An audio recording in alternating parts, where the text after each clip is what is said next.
어느 한 식당에 외국인같이 보이는 손님이 두 분이 방문을 하셨습니다. 중국집인데요.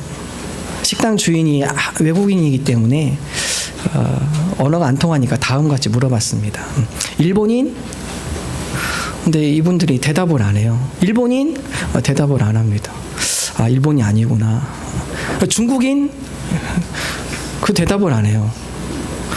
아, 답답해서 뭔가를 좀 시킬 것 같은데 주문을 좀 받아야겠는데, 그래서 주방장에 일하는 대학생 아르바이트를 불렀습니다. 아, 학생 나와봐. 영어 배웠지? 저기 영어 좀 뭐 좀 물어봐. 어디서 왔는지 좀 어떤 사람인지 물어봐. 근데 이 학생이 영어를 하긴 해야겠는데 어떻게 말을 걸어야 할지. 그래서 옆에서 주인이 또 얘기합니다. 빨리 말 좀 걸어봐. 물어봐 영어로. 또 그래서 합니다. 그래서 딱 떠오른 단어가 딱 생각났습니다. Made in China? 예. 손님이 Made in China. 중국 분이셨어요. 예.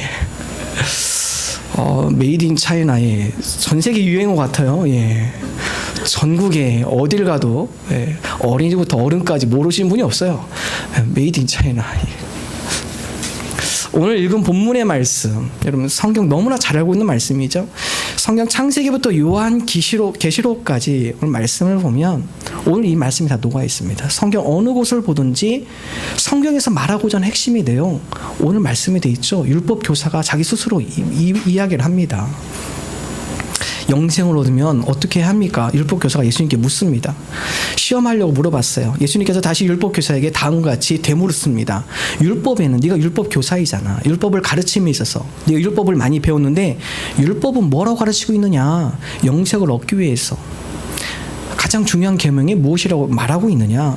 율법 교사가 다음과 같이 얘기하죠. 우리 함께 한 목소리 읽습니다. 10장 27절 읽습니다. 대답하여 이르되 내 마음을 다하며 목숨을 다하며 힘을 다하며 뜻을 다하여 주 너의 하나님을 사랑하고 또한 내 이웃을 내 자신같이 사랑하라 하였나이다. 아, 제가 율법을 보니까요.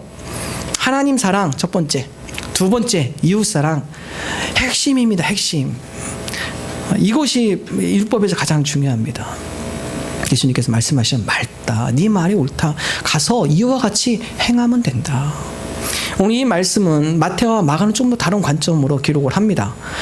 마태와 마가는 서기관이 등장하죠. 예수님께 묻습니다. 가장 큰 계명이 무엇입니까? 예수님께서 직접 대답을 해주시죠.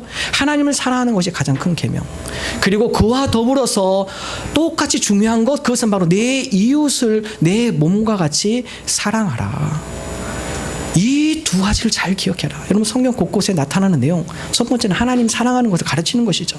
창세기부터 구약을 읽다 보면 이스라엘 백성이 하나님을 멀리했을 때, 하나님을 사랑하지 않았을 때 그 가운데 어떤 어려움과 고난을 겪었는지, 하나님을 사랑하며 나감에 있어서 힘들고 어려운 고난 가운데 하나님께서 보호하시고 그들에게 새 힘과 능력을 주시고 인도하신 그 크신 하나님의 은혜를 이스라엘 백성이 고백합니다.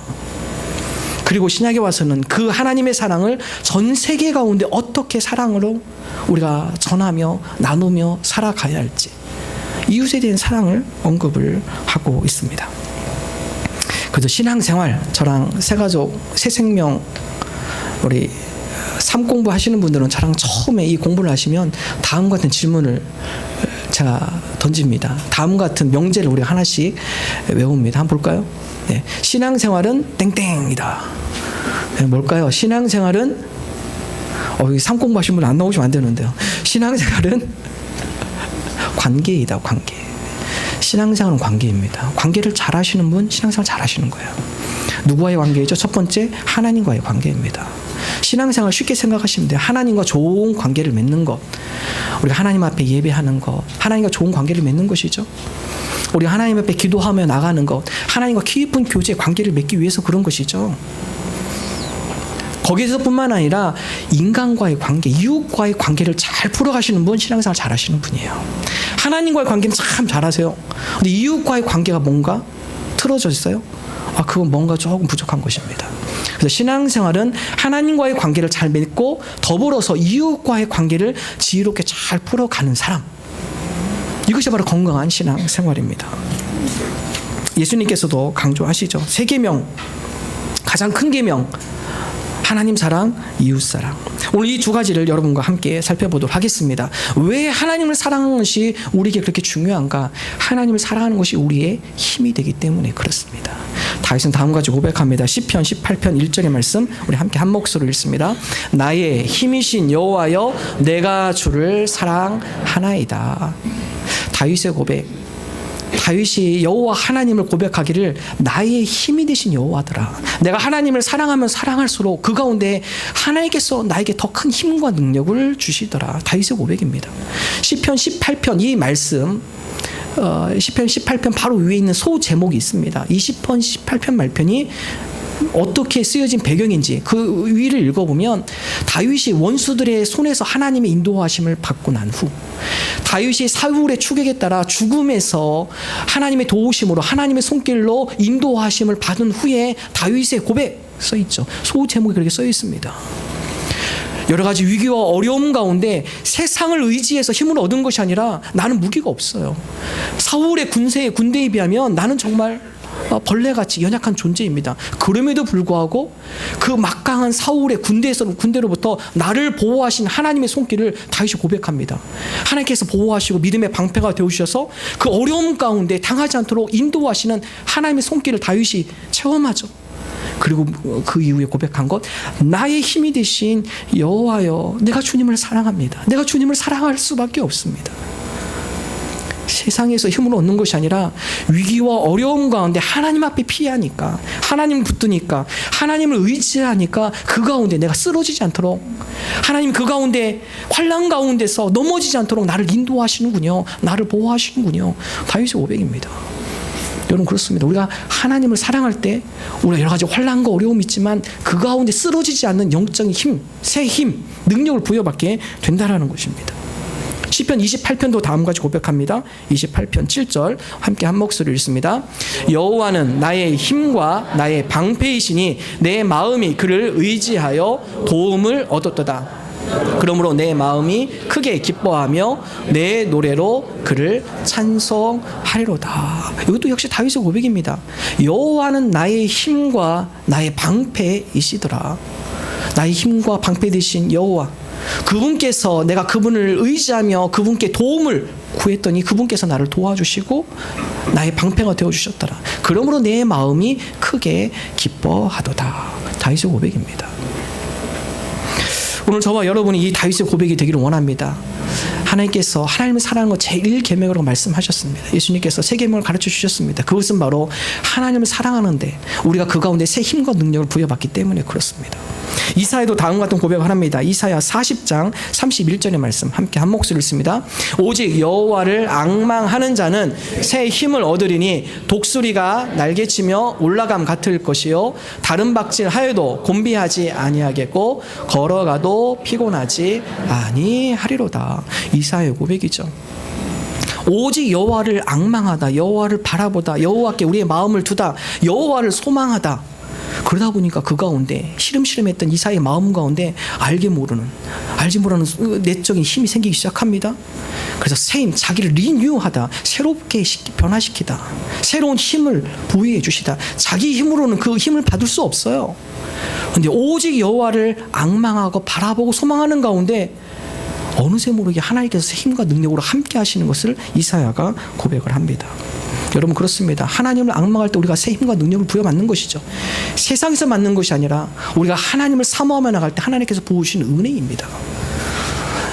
예배 잘 드리면요, 다윗처럼 이사야처럼 이런 고백을 드릴 수 있습니다. 한 주간의 이 예배 시간이 너무나 큰 은혜예요. 힘들더라도 이 예배 시간에 하나님을 예배하며 주님을 바라보는 가운데 새 힘과 능력을 부여받습니다. 저만 그러나요? 여러분도 그러시죠?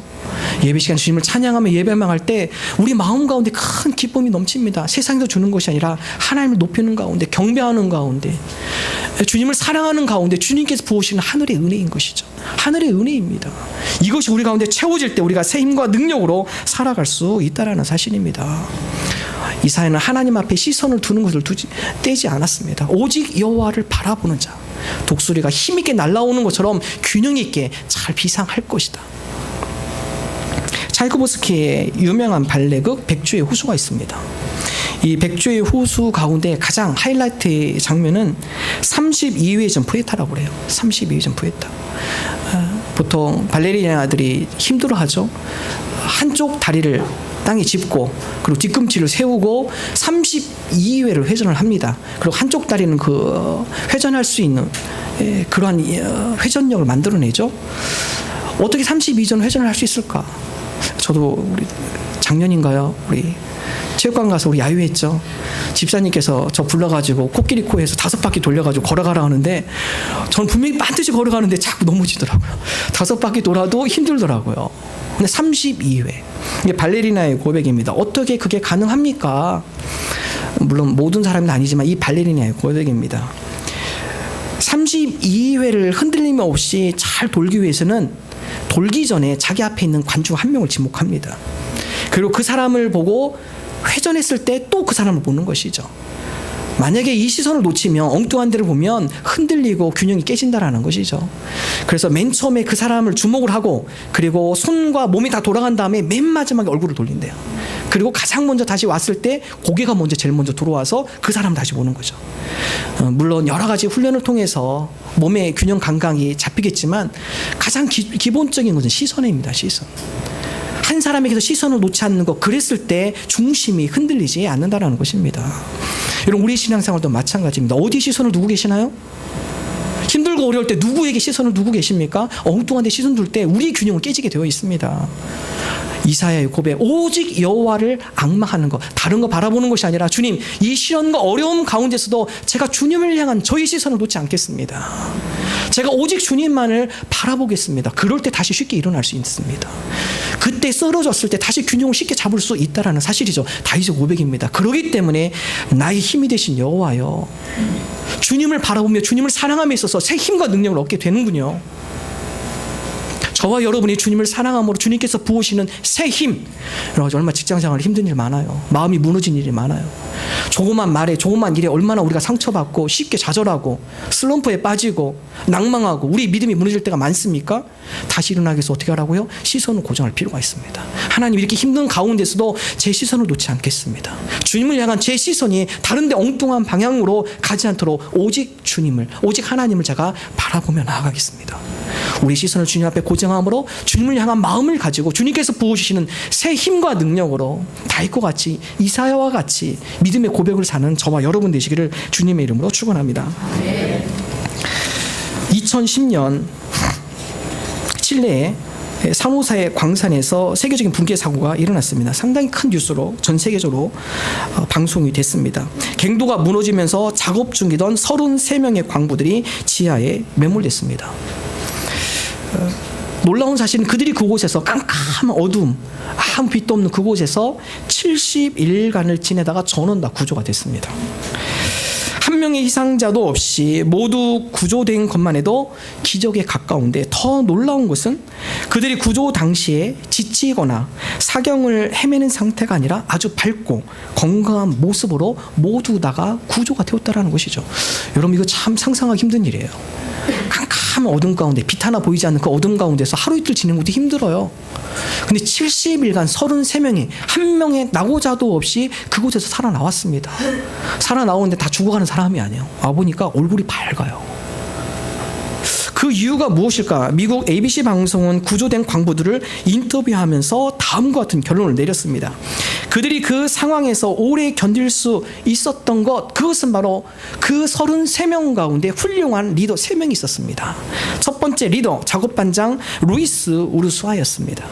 그는 33명의 광부들이 몹시 긴장되는 상황에서도 규율을 잘 지킬 수 있도록 안내해줬고, 또한 그 가운데 여러 33명으로 하여금 혼란이 일어나지 않도록 반장 역할을 독특히 해냈습니다. 두 번째, 또 한 명의 리더, 두 번째 리더는 요나 베리어스였습니다. 그는 15년 전에 6개월 동안 간호사로 일한 경험을 살려서 33명의 건강을 일일이 챙기고 돌보아 주었습니다. 흥미로운 점, 세 번째 리더입니다. 세 번째 리더가 존재하고 있었다는 사실인데, 그 누구도 세 번째 리더가 존재한 것을 몰랐습니다. 세 번째 리더, 그는 바로 63세인 마리오 고메스, 그 중에 제일 나이가 많으신 분이었습니다. 그는 광부들을 붙잡고 캄캄한 캄캄한 어두운 밤 가운데 한 사람 한 사람 찾아가면서 그들의 손을 만져주고 그들을 쓰다듬어주고 그들을 위해 기도해주고 격려해주고 위로해주고 그리고 반드시 우리가 이곳에서 나갈 수 있다. 우리 이곳에 죽지 않는다는 소망과 희망을 불어넣어 주었다라는 사실입니다. 많은 사람들이 특별히 관심을 가진 사람은 바로 세 번째 리더였습니다. 평상시에 잘 드러나지 않는 사람이었어요. 그러나 위기 가운데 그 사람이 희망을 잃지 않고 지속적으로 희망을 흘려보내 주었을 때 거기에 있는 33명이 그 희망의 불꽃에 마음의 불빛을 비출 수 있었다는 사실입니다. 기자들은 바로 그로 하여금 마리오 고메스 그로 하여금 영혼을 터치한 사람, 영적인 리더라고 정의를 하고 있습니다. 여러분 그렇습니다. 영적 리더 하나 잘 세워지면 가정이 무너지지 않아요. 가정이 얼마나 힘들고 어려운 일이 많이 있습니까? 그러나 그런 가운데서도 하나님을 신뢰하며 여호와를 바라보며 쓰러지지 않는 견고한 믿음의 사람 한 사람이면 돼요. 절대 가정 쓰러지지 않습니다. 그 한 사람이 그 가정 가운데 소망의 빛을 비춰주기 때문에 그렇습니다. 여호와를 앙망하는 것에 큰 힘과 능력이 나타나게 되어 있습니다. 교회 공동체도 마찬가지입니다. 여호와를 앙망하는 자가 많아지면 많아질수록 교회 공동체는 건강하게 되어져 있어요. 여러 가지 주변의 어려움, 여러 가지 상황 가운데 어려움, 그 가운데 쉽게 넘어지지 않는다라는 것이죠. 여호와를 앙망함 가운데 주님께서 믿음의 반석으로 우리를 삼아주시고 여러 가지 폭풍 가운데서 쓰러지지 않도록 우리로 하여금 믿음의 영적 리더로 세워주신다라는 것입니다. 오늘 저와 여러분이 여호와를 사랑함으로 주님께서 부으시는 새 힘과 능력으로 우리가 가는 곳곳마다 믿음의 반석으로 세워지는 영적인 거장, 영적인 리더로 세워지는 저와 여러분 되시기를 주님의 이름으로 축원합니다. 오늘 또한 말씀에 보면 이웃을 사랑하라. 하나님 사랑 중요하죠. 근데 오늘 누가복음 말씀은 마태와 마가와는 좀 다른 관점으로 이웃 사랑에 좀 더 포커스를 맞추고 있습니다. 오늘 말씀 하나님 사랑에 대해서 듣고 그리고 율법학자가 다음같이 질문을 던집니다. 주님, 그렇다면 주님께서 이웃을 내 몸과 같이 사랑하라 하셨는데 우리의 이웃은 누구입니까? 질문을 던지죠. 우리 누가복음 10장 29절 함께 한 목소리를 읽습니다. 그 사람이 옳게 보이려고 예수께 율법학자가 묻습니다. 내 이웃이 누구입니까? 이것을 좀 더 쉽게 풀어보면 이웃사랑 하라 하셨는데 내 몸과 같이 내 자신과 같이 사랑하라 하셨는데 이웃사랑 어떻게 해야 합니까? 가르쳐 주십시오.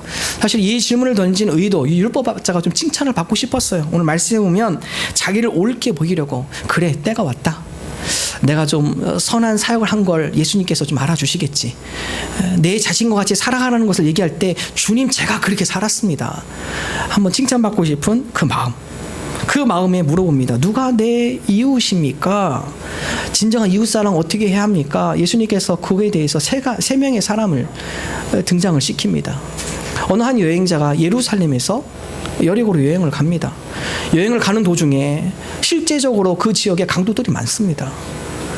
한 강도를 만나서 이 여행자가 모든 걸 다 뺏깁니다. 옷도 뺏기고 옷만 뺏기면 괜찮았고 재산만 뺏기면 괜찮았지만 도둑들이 그를 가만히 놔두지 않았어요. 그래서 성경에 보면 거의 죽었다. 거의 시체가 다 되었다. 예루살렘에서 여리고 가는 도중에 한 시체가 거의 될 뻔한 사람이 쓰러져 있습니다. 거기에 3명의 사람이 지나가게 됩니다. 첫 번째 제사장은 종교 지도자이죠. 이스라엘 예루살렘 성전을 관리하며 예배를 집례하는 사람, 이스라엘 신앙 공동체 가운데 그들의 신앙을 지도하는 사람. 제사장이 지나가다 깜짝 놀랍니다. 보니까 누가 피투성으로 쓰러져 있어요. 고민하기 시작해요. 내가 좀 돌봐줘야 하나? 가까이 가야 하나? 내가 가서 좀 이 사람 데리고 가야 하나? 고민하기 시작해요. 성경 말씀에 보면 그냥 보고 피하여 가더라. 다른 사이드로 해서 피해서 그냥 지나가더라. 두 번째 사람 레위인입니다. 그도 역시 성전의 기물을 관리하는 사람, 성전을 섬기는 사람, 그도 특별히 구별된 사람입니다. 두 번째 레위인이 가보니까 그는 좀 더 가까이 가요. 근데 보니까 그도 역시 마음에 부담이 생기기 시작해요. 내가 이 사람을 만져야 하나? 이 사람을 데리고 가야 하나? 다시 또 지나칩니다. 세 번째 인물, 오늘에 등장한 선한 사마리아인이 그것을 지나가다가 그 사람을 눈여겨봅니다. 그리고 그 사람을 보고 가까이 갑니다. 그리고 그 사람을 기름과 포도주로 상처를 씻어주고 포도주를 발라서 소독을 시켜주고 그리고 자기가 타는 나귀에서 내려서 그 환자를 나귀에 태우고 숙소로 이동해주고 그곳에서 주인에게 2데나리온을 주면서 잘 관리해 주십시오. 그리고 이틀 뒤에 그와 함께하면서 나중에 좀 일찍 떠납니다. 이 3명의 사람 가운데 누가 진정한 이웃인가? 누가 진정한 이웃사랑을 실천했는가? 율법교사가 얘기하죠. 자비를 베푼 3번째 사마리아인이 진정한 이웃입니다. 그래? 그럼 너도 그렇게 행하면 돼. 그렇게 행하면 돼. 여러분, 제사장 레위인 핑계거리가 있었습니다. 여러분, 지나가다가 누구가 쓰러졌어요. 그 당시에 예루살렘에서 여리고로 지나가다가 누군가가 여행하는 도중에 그 광야 가운데 쓰러져 있어요. 피투성이 돼요. 누구한테 맞았어요. 제사장 레위인 첫 번째 생각, 강도 혹시 또 숨어 있는 거 아니야? 내가 이렇게 어물어물 하다가는 그 강도한테 나도 당하는 거 아니야? 나도 저 사람 좀 되는 거 아니야? 그런 두려움이 있었겠죠. 두 번째, 이 사람을 내가 데리고서 여리고까지 간다라는 거, 이건 보통 수고가 아닌데 내가 고통스러운 것을 감수하면서 해야 하는데 내가 이걸 감당할 수 있을까?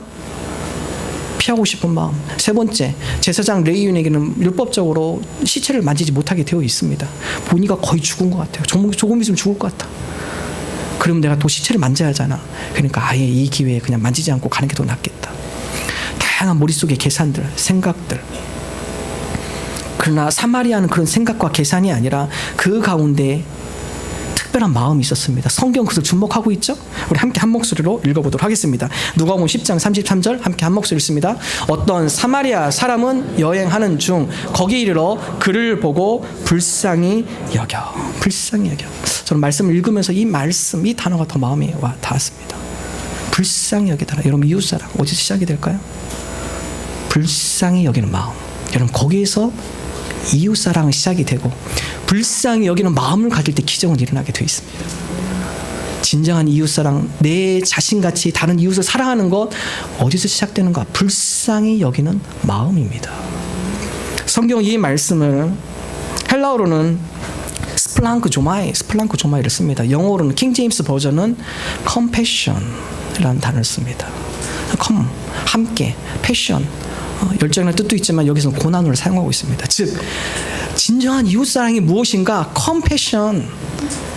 울 때 함께 울어주는 게 진정한 이웃사랑입니다.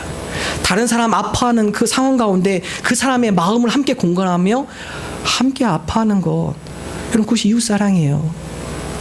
다른 사람이 기뻐하고 즐거워할 때 그 사람처럼 내가 함께 즐거워하고 기뻐해 주는 것, 그것이 이웃사랑입니다.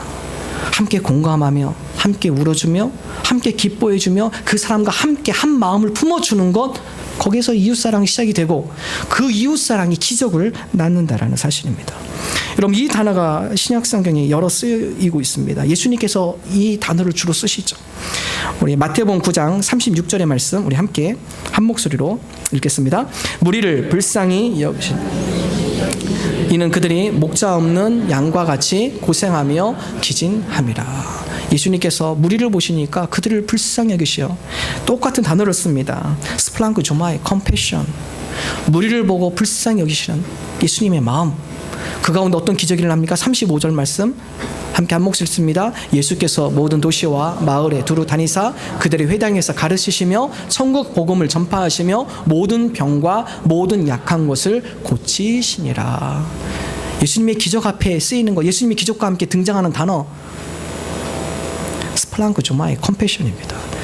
예수님께 기적을 베푸시기 전에 처음에 품으셨던 마음, 불쌍히 여기는 마음, 불쌍히 여기는 그 마음 가운데 그 회중들의 마음을 이해하시고 무리들의 마음을 이해하시고 그들에게 기적을 베풀으신 예수님의 모습. 마태복음 14장 14절의 말씀 함께 한 목소리 읽습니다. 예수께서 나오사 큰 무리를 보시고 불쌍히 여기사 그 중에 있는 병자를 고쳐 주시니라. 불쌍히 여기시더라. 병자 보니까 그냥 외면하지 않아요. 그 병자의 아픈 것들, 그 스토리가 이해가 돼요. 그 병자 때문에 힘들어하고 어려워하는 그 가족들이 생각이 나기 시작해요. 마치 그 가족의 입장에 마음이 돼요. 그 불쌍히 여기는, 그와 함께 고통스러워하며 함께 눈물을 흘리는 그 마음을 가지고 병자를 고쳐주시는 예수님. 이것이 바로 진정한 이웃, 이것이 바로 이웃 사랑임을 예수님께서 말씀하고 계십니다. 마태복음 20장 34절 함께 있습니다. 예수께서 불쌍히 여기사 그들의 눈을 만지시니 곧 보게 되어 그들이 예수를 따르니라. 눈이 먼 자들 얼마나 힘들었을까. 하루 눈이 안 좋아서 눈 감고 지내는 것도 힘들 텐데 평생을 그렇게 눈이 멀어서 살아가는 사람들, 그동안에 살아온 고통스러운 삶이 이해가 돼요. 그 마음 가운데 예수님이 같이 그들과 함께 더불어서 슬픔의 마음이 있어요. 눈물의 마음이 있어요. 그리고 불쌍히 여기는 그 마음을 가지고 그들의 눈을 만지시며 그들의 눈을 치유해 주십니다. 이웃사랑, 그것은 함께하는 마음, 컴패션, 함께 고통을 나누고 함께 공감하며 그 마음을 함께 전달해주는 그곳 가운데 이웃사랑은 시작이 되어집니다. 강도 만나신 분 많이 계십니다. 우리 가운데 상처 입으신 분 많이 계세요. 우리 가운데 여러 가지 어려움을 겪으신 분들 많이 계세요. 목장하다 보면 그런 것을 많이 느낍니다. 목장하고 나면요, 힘이 나요. 삶 가운데 힘들고 어려운 얘기들을 이야기하시죠. 그냥 가만히 들어주시면 돼요. 힘들고 어려운 얘기, 눈물을 흘릴 때 같이 울어주시면 돼요. 참 힘들겠구나, 어려웠겠구나. 여러분, 그 마음을 가지고 들어주는 그 자체가 치료가 됩니다. 치유가 되어집니다. 그리고 어떻게 하면 내가 그를 위해서 기도해 줄까? 어떻게 하면 내가 그를 좀 도와줄 수 있을까? 이 공감의 마음, 컴패션의 마음을 가질 때 그 가운데 치유되어지고 회복되어지는 역사가 일어난다는 사실입니다. 이것이 바로 예수님의 마음이에요. 이웃사랑 너무 어렵게 생각하지 마십시오. 내 이웃을 내 몸과 같이 사랑하는데 어떻게 그럴 수 있을까? 컴패션, 불쌍히 여기는 마음, 긍휼의 마음, 이 마음 가지고 계시고 공감하는 마음 가지고 위로하실 때 기적은 일어나게 되어 있습니다. 1900년도 우리나라는 강도 만난 민족이었습니다. 일제 침략으로 인해서 일본의 식민지를 거치고 그리고 해방이 되었을 때 또 민족 간에 전쟁하는 6.25의 전쟁이 터지고 1950년대 우리나라는 전 세계에서 두 번째로 못 사는 나라였습니다. 1952년 강도 만난 이 민족 가운데 선한 사마리아 한 분이 이곳에 오시게 됩니다. 그분은 에버렛 스완슨 목사님이십니다. 이분께서 미국에 계시면서 한국에서 전쟁하는 소식을 듣고 또 그곳 가운데 많은 미국의 군사들이 전쟁을 통해 희생당하고 죽어간다는 이야기를 듣습니다. 그리고 이 목사님이 요청으로 인해서 한국에 와서 미군 군인들을 위해서 예배를 드리고 그들을 위해서 기도해주고 예배를 집례하는 역할을 감당하게 됩니다. 잠시 방문합니다. 그런 가운데 한국에 와서 이분이 이상한 것을 봅니다. 아니, 전쟁 가운데 물자가 부족할 텐데, 물건들이 다 부족하고 귀할 텐데 쓰레기가 많이 있어요. 이상하다. 왜 어떻게 쓰레기가 이렇게 많이 있나? 이해하지 못했습니다. 그래서 모든 사역이 다 끝난 다음 바로 들어가는 그날 하룻밤 자고 종로에 있는 한 숙소에서 잠을 자고 겨울에 눈 내린 그 서울의 종로의 거리를 보면서 커피 한 잔에 마시면서 아침 일찍 이른 아침에 사람들이 쓰레기를 치우는 모습을 봅니다. 커피를 마시면서 창문에 유심히 쓰레기 치는 사람들 모습을 보면서 깜짝 놀랍니다. 그리고 커피잔을 놓고 얼른 뛰쳐나갑니다. 사람들한테 사인을 보냅니다. 스탑, 스탑, 스탑. 사람들이 못 알아들어요. 영어를 못하니까. 그러면서 거기서 본 장면이 쓰레기를 치우는데 손이 하나가 보였어요. 그거 버리면 안 된다고. 거기 사람이 있다고. 보니까 애기 있는 것 같다고. 소년이 있는 것 같다고. 그거 버리지 말라고. 그렇게 해도 사람들이 그걸 못 알아들어요. 결국에는 이 스완슨 목사님께서 그 쓰레기 버리는 차에 얼른 올라가서 그 숨겨져 있는 그 팔을 잡아대면서 쓰레기를 치웁니다. 덮어있던 것을 열은 거죠. 깜짝 놀랍니다. 자기 여태까지 쓰레기인 줄 알았는데 그곳에 얼어 죽은 어린이들이 계속 실려 나가는 거예요. 전쟁하고 나서 잘 데가 없는 아이들, 그 아이들이 그 겨울 밤을 못 이겨서 판자 박스 깔고 자고 있다가 다 얼어 동사되는 거죠. 이것이 계속 좀 반복된 것을 이 목사님 뒤늦게 깨닫습니다. 이는 쓰레기가 아니라 사람을 치우는 거였구나. 그 모습을 보면 이 스완슨 목사님 충격을 받습니다. 그러면서 마음의 음성이 들립니다. 네가 이것을 보았느냐? 자, 그럼 어떻게 할 거냐? 네가 지금 이것을 보았느냐? 목격했느냐? 자, 그럼 이제 어떻게 할 거냐? 스완슨 목사님이 비행기를 타며 갈등하기 시작합니다. 주님, 왜 저한테 그것을 보여주셨습니까? 지금 저는 미국에 가면은 우리 교인들도 있고 그곳에서 우리 가족들도 있고 선교할 곳이 많고 그리고 이 한국 땅은 너무나 멉니다. 이곳에 와서 제가 어떻게 선교를 합니까? 그런 가운데 주님께서 보여준 말씀, 바로 선한 사마리아의 말씀. 선한 사마리아 사람 여행하는 중에 죽어가는 그 사람을 보고 불쌍히 여기더라. 이 목사님이 눈에 컴패션, 이 단어가 아주 크게 다가옵니다. 컴패션. 여러분, 거기서 그 목사님을 통해서 시작한 것이 지금 어린이 국제 선교 사역인 컴패션 사역입니다. 스완슨 목사님 시작을 했죠. 우리나라를 위해서 시작한 겁니다. 수많이 죽어가는 전쟁의 고아들, 그들을 살립시다. 그들의 교회에 가서 백인들에게 얘기합니다. 저 아시아, 코리아라는 나라 전쟁 가운데 수많은 고아 아이들이 겨울에 다 죽어간다. 우리가 그들을 위해서 돕자. 그 영혼들을 살리자. 백인들이 다 같이 얘기합니다. 목사님, 지금 우리 미국에도 어려운 애들 많은데 우리가 알지도 못하는 그 지역 가서 우리가 성경 헌금할 필요가 뭐가 있습니까? 가까운 데서 먼저 하세요. 사슴 목사 얘기하죠. 하나님께서는 천국에서 화이트 피플, 백인만 보기를 원치 않으십니다. 오늘 저 죽어가는 아시아에 있는 알지 못하는 소년들, 소녀들, 어린아이들, 그 영혼들도 함께 천국에서 보기를 원하십니다. 당장 필요하고 급한 그 죽어가는 영혼들, 그들을 우리가 먼저 도와야 하지 않겠습니까? 그렇게 시작한 건 이제 컴패션입니다. 여러분, 그 마음 가지고, 여러분, 불과 그 목사님이 10m입니다. 10m. 자기는 10m 유리 안에서 따뜻하게 잤어요, 그동안. 근데 10m 밖에는 다 얼어 죽고 가고 있었습니다. 그 마음의 찔림과 이 사역을 내가 해야겠구나. 그 컴패션의 마음을 뛰어들었을 때 그 가운데 기적은 일어나기 시작했습니다. 수많은 사람들이 그 목사님 마음에 동감하고, 그리고 죽어가는 그 어린이들을 위해서 그들이 구호 활동을 하고, 이 목사님이 그가 구제 사역을 하면서 또한 느낀 것이 한 가지 있습니다. 야, 돈만 보내는 건 안 되는구나. 그래서 이 컴패션 한 사역이 무엇이죠? 1:1 사역입니다. 돈만 보내지 마십시오. 돈 가지고 이 아이들을 변화시킬 수 없습니다. 물론 배는 채울 수 있어요. 그러나 그들의 마음은 치유되지 않습니다. 우리 컴패션의 차인표 신혜라 씨가 와서 많이 활동을 하시죠. 다 1:1 사역입니다. 이 어린 영혼들에 대해서 긍휼의 마음을 가져주십시오. 돈보다 더 중요합니다. 이 아이들을 위해서 편지를 써주고 용기를 주시고 희망을 주십시오. 그 긍휼의 마음을 이 아이들이 받을 때 이 아이들은 살아날 것입니다. 불쌍히 여기는 긍휼의 마음을 가져주십시오. 여러분, 이웃사랑 컴패션입니다. 긍휼의 마음이에요. 그 영혼을 향한 긍휼의 마음, 그 영혼을 향한 함께 울어주는 마음, 즐거울 때 함께 기뻐해주는 마음, 그것이 그 사람을 변화시키게 되는 것입니다. 주님, 우리에게 긍휼의 마음을 주시옵소서.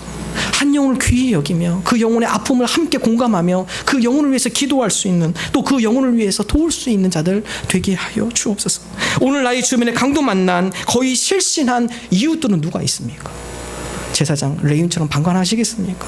하나님, 그 영혼에게 긍휼의 마음, 저에게 긍휼의 마음 주시어서 오늘 이 긍휼의 마음이 그 영혼들에게 전달되게 하여 주옵소서. 하나님, 우리 교우 가운데 오늘 강도 만난 이웃이 누가 있습니까? 여러 가지 상처투성이로 좌절하고 낭망하고 일어나기 힘든 그 영혼, 하나님, 오늘 그들에게 우리가 선한 사마리안 되게 해 주옵소서. 그들이 힘들어하고 눈물 흘릴 때 같이 울어주게 해주시고, 그들로 하여금 손을 붙잡게 해주시고, 그 마음을 공감함으로 다시 일으켜지는 선한 사마리아 되게 하여 주옵소서. 오늘 저와 여러분이 우리 윤영진 선생님 기도한 것처럼 3겹줄, 4겹줄, 5겹줄이 되어서 그 가운데 주님의 사랑으로 일어나며 쓰러지지 않는 그런 아름다운 믿음의 공동체 되는 저와 여러분 되시기를 주님의 이름으로 축원합니다. 마지막 세 번째, 오늘 말씀에 보면 예수님께서 세 명의 인물 가운데 제사장, 레위인, 그들을 주목하지 않습니다. 진정한 이웃으로 지목한 사람은 사마리아 사람이었습니다. 사마리아인, 그 당시 이스라엘 공동체 가운데 소외된 계층이죠. 요한복음에 보면 유대인과 사마리아인 관계가 좋지 않습니다. 특별히 이스라엘 공동체 가운데 사마리아 지역에 있는 사람들, 그들은 아수르가 침범하면서 혼혈 민족이 됩니다. 남유다와 저 갈릴리 쪽 위쪽에 있는 유대인들은 정통을 지키죠. 그런데 그 중간 껴있는 사마리아의 지역의 유대인들은 혼혈 민족이 됩니다. 다른 아수르 민족들과 결혼을 하게 되고 또 그들의 신을 섬기게 되고, 그러면서 민족의 정체성을 잃죠. 그러면서 예루살렘 유대인들이 그들 업신여기기 시작해요. 너희는 우리 민족이 아니다. 이제 너희는 이방인들이다. 그리고 사람 취급하는 것이 아니라 동물 취급을 하죠. 그래서 요한복음 4장 9절에 보면 다음 같은 고백을 합니다. 사마리아인의 고백이 함께 한 목소리 있습니다. 사마리아 여자가 이르되 당신은 유대인으로서 사마리아인 여자인 나에게 물을 달라 하나이까 하니 이는 유대인이 사마리아인과 상종하지 아니함이로라. 사마리아 여인의 고백입니다. 당신 유대인이잖아요. 예수님께 이야기하기를, 예수님께서 물을 달라 우물가의 여인 사마리아 여인에게 물을 요청하죠. 사마리아 여인이 얘기합니다. 아니, 내가 보니까 당신 유대인이지 않습니까? 유대인은 우리 사마리아인을 사람 취급하지 않지 않습니까? 동물 취급하지 않습니까? 근데 어떻게 나한테 물을 달라고 하십니까? 유대인과 사마리아인, 그 가운데 신분의 차이가 있었습니다. 그때 예수님께서 그 훌륭한 제사장을 언급하지 않으시고 레위인에게 착한 이유라고 언급하지 않으시고 소외받고 민족적으로 그 가운데 여러 가지 상처 입은 사마리아인 왜 그를 선택하셨을까? 여러분, 컴패션, 긍휼의 마음은 바로 이런 아픔을 겪은 사람들 가운데 나오게 되어 있습니다. 내가 가정의 아픔을 겪은 사람이 다른 사람의 가정의 아픔을 위로할 수 있는 것이죠. 자녀 때문에 아픔을 겪어보신 분이 자녀의 아픔을 가지고 이야기하는 분들의 마음을 이해하게 됩니다. 그들에게 한마디 던질 때 그들이 위로받게 되는 것이죠. 특별히 예수님께서 사마리아인을 주인공으로 삼은 이유. 여러분, 우리에게도 사마리아인 많아요. 상처 입으시는 많죠. 여러 가지 연약하다고 스스로 자학하시는 분들 계실 거고, 스스로 넘어진다고 자기 믿음이 연약하다고 생각하시는 분들 계실 겁니다. 그러나 놀라운 사실은 하나님께서 그들을 사용하신다라는 것입니다. 그것이 상처가 아니라 그 상처가 다른 사람을 치유하는 영광의 면류관이 되어진다라는 것입니다. 하나님께서 그들을 사용하기를 기뻐하시고 특별히 오히려 그 영혼들을 불러일으켜서 그 아픔을 영광의 면류관으로 바꾸어 주신다라는 사실입니다. 사도 바울은 다음과 같이 고백합니다. 고린도전서 1장 27절 말씀 함께 한 목소리를 씁니다. 그러나 하나님께서 세상의 미련한 것들을 택하사 지혜 있는 자들을 부끄럽게 하려 하시고 세상의 약한 것들을 택하사 강한 것들을 부끄럽게 하려 하시며. 이건 하나님의 원칙이에요. 강한 자 교만한 자 쓰지 않습니다. 하나님, 나는 왜 이렇게 못났어요? 하나님, 저는 이것이 부족합니다. 나는 연약합니다. 나에게 이런 상처가 많아요. 이런 어려움이 많아요. 좌절하지 마십시오. 하나님께서 그걸 들어 쓰신다는 사실입니다. 연약한 것을 하나님께서 쓰시기를 원하신다는 것이죠. 바로 그 가운데 하나님의 능력이 나타나기 때문에 그렇습니다. 울랄라 세션의 리더였던 고 이민택 씨 위암으로 돌아가셨죠. 개구음냈던 이성미 집사님이 이분하고 좀 친하게 지내셨습니다. 그리고 암투병원 하는 이분을 좀 위로하기 위해서 병원에 찾아가서 이야기도 하고 또 응원하기도 하고 격려하기도 했습니다.